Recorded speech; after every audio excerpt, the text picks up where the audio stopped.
Red green online present. গত 15 বছরে যে ধরনের নিপীড়ন ছিল সেই নিপীড়নগুলো এখনো চলমান। সেই জায়গা থেকে যারা দীর্ঘ সময় ধরে এই সাংবাদিকতার জগতে নিজেদের প্যাশনের জায়গা থেকে এই সাংবাদিকতা করে যাচ্ছেন, কিন্তু বঞ্চনার শিকার হচ্ছেন মালিক পক্ষ থেকে, সোসাইটির পক্ষ থেকে। কখনো তাদের মাইক কেড়ে নেওয়া হয় কথা বলার জন্য, যে আপনার কথা বলা যাবে না। কখনো তাদের ক্যামেরা কেড়ে নেওয়া হয়, কখনো তাদেরকে উপর আক্রমণ করা হয়।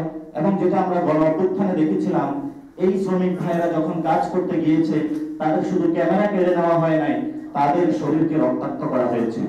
আমরা এনসিপি শ্রমিক ইউনিয়নের পক্ষ থেকে এবং জাতীয় নাগরিক পার্টির পক্ষ থেকে বাংলাদেশের সাংবাদিক জগতের যে শ্রমিক ভাইরা আছেন তাদের উপরে যে লাঞ্ছনা বঞ্চনা এতদিন ধরে করা হয়েছে, দ্রুত আশু পদক্ষেপ অনুযায়ী যিনি বর্তমান সরকারের উপদেষ্টারা রয়েছেন তাদের কাছে আমরা দাবি জানাচ্ছি যে তাদের এই লাঞ্ছনা বঞ্চনা থেকে মুক্তি দিন। সাংবাদিক যারা শ্রমিক ভাইরা রয়েছে তাদের যে মজুরি রয়েছে সেটা বৃদ্ধি করুন। মালিক পক্ষের যে নিষ্পেষণ তাদের উপরে দীর্ঘ যাতনা চলে আসছে সেটা বন্ধ করুন। না হলে ছাত্র জনতা যে গণ অভ্যুত্থানে এসেছিল এই সাংবাদিক ভাইদের সাথে তারা থাকবে। ভবিষ্যতের লড়াই আমরা তাদের সারথি হবে এবং তাদের এই জায়গাতে আমরা তাদের মুক্তির জয়গান এবং স্লোগান আমরা তৈরি করবো ইনশাআল্লাহ। দ্বিতীয়ত যে বিষয়টি, বন্দরের শ্রমিক ভাইরা বন্দরে বড় বড় মাফিয়া গেলে বসেছে। যখনই সেই মাফিয়াদের বিরুদ্ধে আমরা কথা বলতে গিয়েছিলাম, আপনারা দেখেছিলেন গত 2 দিন আগে এনসিপি শ্রমিক উইংয়ের মংলা বন্দরে যারা গুন্ডা পান্ডা মাস্টার সন্ত্রাসী রয়েছে তারা কিভাবে নগ্নভাবে হামলা করেছে। সেখানে আমরা প্রশাসনের সহযোগিতা চেয়েছিলাম, কিন্তু আমরা প্রশাসন থেকে কোনো সহযোগিতা পাইনি। আমরা তাদের সাথে আলোচনায় বসেছিলাম, সেখানে একটি কমিটমেন্ট এসেছিল। সেই কমিটমেন্ট অনুযায়ী প্রত্যেকের প্রোগ্রাম আলাদা আলাদা ভাবে করার কথা, কিন্তু সেখানে আমরা দেখলাম তারা তাদের সেই কমিটমেন্টকে ভঙ্গ করে নগ্নভাবে আমাদের উপর হামলা করেছে। তাদের এই নগ্নতার রূপ আমরা তো প্রতিনিয়ত দেখতে পাচ্ছি, এবং এই নগ্নতার রূপ যদি বাংলাদেশে চলমান থাকে সেই ক্ষেত্রে ভবিষ্যৎ বাংলাদেশে জনতা যে রায় দিয়েছিল 5 তারিখে তাদের ক্ষেত্রে একই রায় দিতে আমরা বাধ্য হব ইনশাআল্লাহ। তৃতীয়ত যে বিষয়টি, 80s-এর দশক থেকে বাংলাদেশে গার্মেন্টস শিল্পে বড় একটি বিপ্লব এসেছে। বাংলাদেশের যে ইকোনমিক চাকা রয়েছে সেখানে গার্মেন্টস শিল্পের বড় একটি অবদান রয়েছে। কিন্তু যে দলের মধ্য দিয়ে, যে ডেভেলপমেন্টের মধ্য দিয়ে বাংলাদেশের অর্থনীতির চাকাকে উন্নয়ন করা হয়েছে, সেখানে শুধু মালিক বান্ধব একটি শ্রমনীতি তৈরি করা হয়েছিল। মালিকদেরকে কিভাবে পুষিয়ে, মালিকদেরকে ব্যাপারে ফুলিয়ে ফাঁপিয়ে বড় করা যায় দলীয় পদ পোস্ট দিয়ে, আর সেই মালিকদের অধীনে যারা কাজ করে তাদেরকে দলদাস হিসাবে ব্যবহার করে যে বাংলাদেশের অর্থনীতি দাঁড় করানো হয়েছে, এটা অচিরেই বসে পড়বে। কারণ আমরা দেখেছিলাম এই গণ অভ্যুত্থানের পূর্ব এবং পরবর্তী সময়ে যখন এই শ্রমিকরা তাদের ন্যায্য অধিকার নিয়ে মাঠে নেমেছে, তখনই দল মত নির্বিশেষে এই মালিক পক্ষ তাদের উপর হামলে করেছে, তাদেরকে রক্তাক্ত করেছে, তাদের উপরে বুলেট চালিয়েছে, তাদের গায়ের উপর দিয়ে গাড়ি চালিয়েছে, তাদের শরীরগুলো রক্তাক্ত করেছে। এই যে দলগুলো বলে থাকে আমরা বাংলাদেশের ভাগ্যের চাকা উন্নয়ন ফেরানোর জন্য গার্মেন্টস শিল্পের যে জয় জয়কার উপকার করা হয়েছে এটা মালিক পক্ষের জন্য করা হয়েছে। এজন্য আমি সকল রাজনৈতিক দলের যারা নেতৃবৃন্দ থেকে শ্রমিক ভাইদেরকে বলবো, ছাত্ররা গণ অভ্যুত্থানের নেতৃত্ব দিয়েছে, এখন সময় এসেছে আগামীর যে সেকেন্ড রেগুলেশন বা বাংলাদেশ 2.0-এর কথা আমরা বলতেছি, বাংলাদেশের যে পুনর্গঠন, সেই পুনর্গঠনের দায়িত্ব আপনাদের হাতে তুলে দিতে হবে।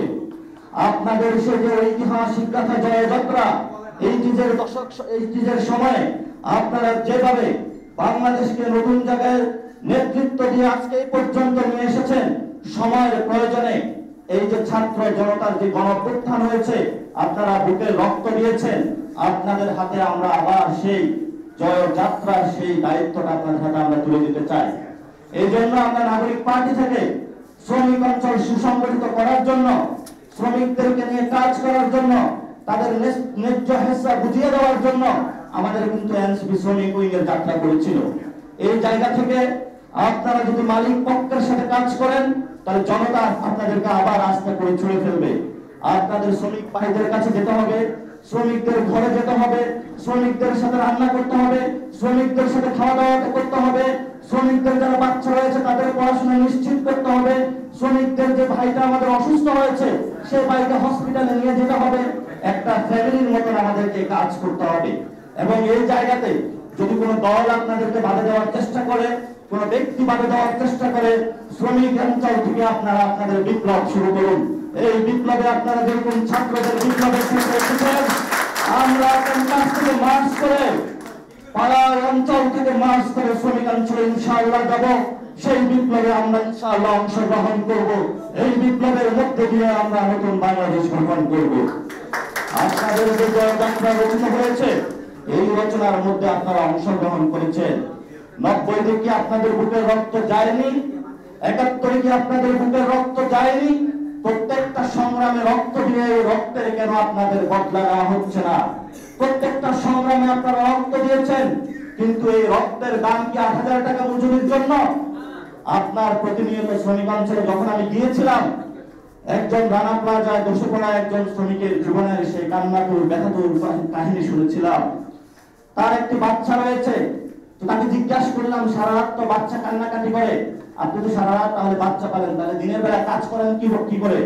বললো, তেঁতুল, বড় এই যে চুকা জাতীয় যে জিনিস, টক জাতীয় জিনিস, তাহলে তা অফিসে নিয়ে যায়, সেটা সেই প্রতিটি পুরো দিনের বেলায় সে এটা ভক্ষণ করে, যার ফলে তো তার চোখে আর ঘুম আসে না, রাতের বেলায় বাচ্চা পালে, দিনের বেলায় হলো এই যে বাংলাদেশের যে শ্রমিকদের যে সুতার কাজটা, সে প্রতি পুঙ্খানুপুঙ্খানুভাবে চোখের দৃষ্টি সজাগ রাখে সেই কাজটা করতে হয়।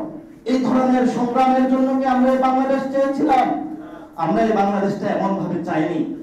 আপনারা লড়াইয়ের প্রস্তুতি নেন, আমরা প্রতিজ্ঞাবদ্ধ আছি, নাগরিক পার্টি প্রতিজ্ঞাবদ্ধ আছে। আমরা আপনাদেরকে এই জায়গায় রাখতে চাই না, আপনারা এই জায়গায় আসার দরকার নাই। আপনারা আপনাদের মিল, কল কারখানা বিভিন্ন যে জায়গায় আছেন, আপনারা সেখানেই থাকুন। আমরা যাব এই বিপ্লবে বাংলাদেশ আর কোন আগস্টের পরে যেই ধরনের একটি দলীয় ছায়ায় আওয়ামী লীগ বেঁচে যাচ্ছে, আপনাদের হাতে যদি আমরা ক্ষমতা অর্পণ করি, আপনারা তাদেরকে আর পালাতে দিবেন না, কারণ আপনাদের প্রতি আমরা সেই বিশ্বাসটা রাখি। আমাদের লড়াইটা শুরু হয়েছে এস্টাবলিশমেন্টের বিরুদ্ধে।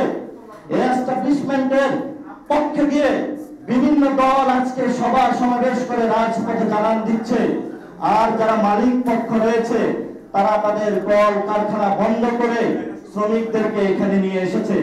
আমরা এই ব্যবস্থা চাই না। আমরা এমন একটি ব্যবস্থা চাই যেখানে মালিকরা এসিরুম থেকে আপনাদের কল কারখানায় গিয়ে আপনাদের ভালোবাসা দিয়ে মন জয় করবে। মালিক শ্রমিক কারখানাতে একই প্লেটে বসে রান্না করে খাওয়া দাওয়া করবে। আমরা এমন বাংলাদেশ দেখতে চাই। আপনারা কিছু বাংলাদেশটা দেখতে চান?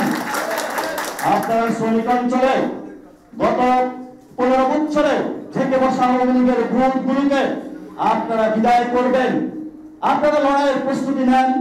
আমরা প্রতিশ্রুতি দিচ্ছি, বাংলাদেশের প্রত্যেকটা অঞ্চল থেকে আমরা শ্রমিক অঞ্চলের দিকে মার্চ করব, আপনাদের সাথে থাকবো। বাংলাদেশ পুনর্গঠনে আমরা একসাথে লড়াই করব।